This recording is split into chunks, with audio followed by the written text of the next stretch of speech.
Shalom and welcome to 2 Minutes of Torah. This year is entitled, Who Are You, Great Mountain? It's the Pasuk in Zechariah, Perek Dalid, Pasuk Zayin, chapter 4, verse 7, where Zerubbabel says, Who are you, great mountain in front of Zerubbabel? Let me sure you will become a plain, P-L-A-I-N. You're going to become a leveled area. What is he talking about?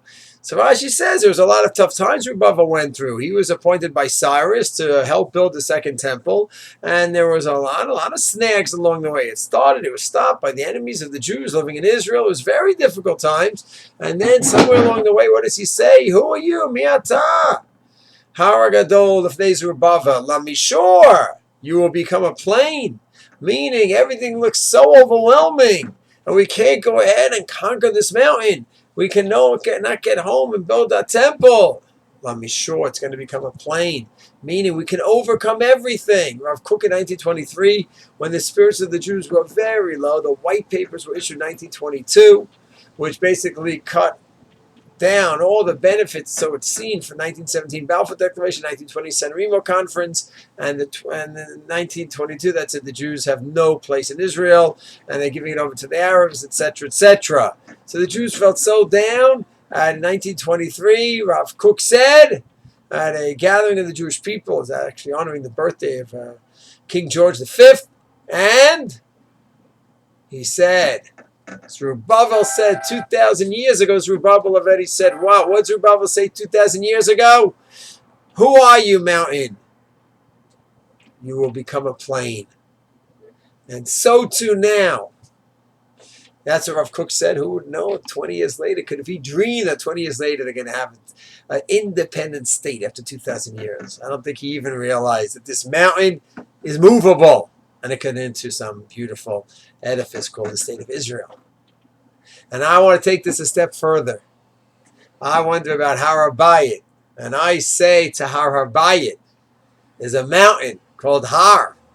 And I think for most of the holy brothers in Israel and around the world, it's a Har. It's overwhelming. It's untouchable.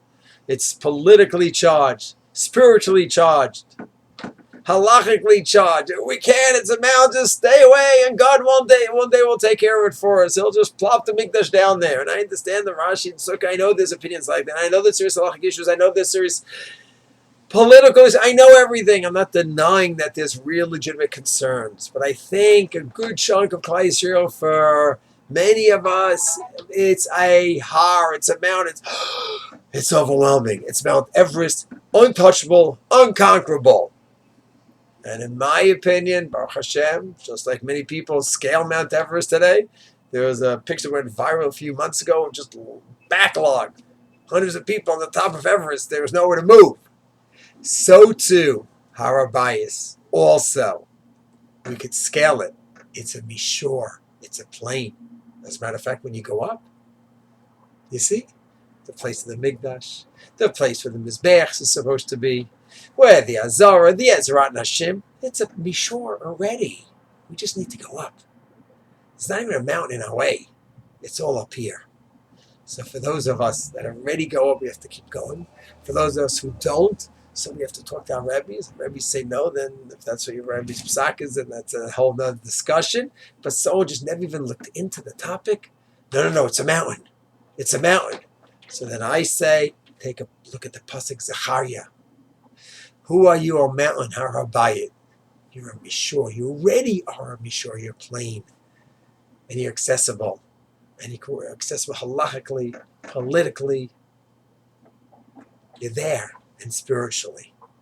Yes, Hashem, may we have clarity. And may this har, instead of being an overwhelming har for so many of our holy brothers, let it be a mishor, a plain that's accessible and beloved and approached by all of Klal Yisrael. B'meir v'yameinu. Shalom.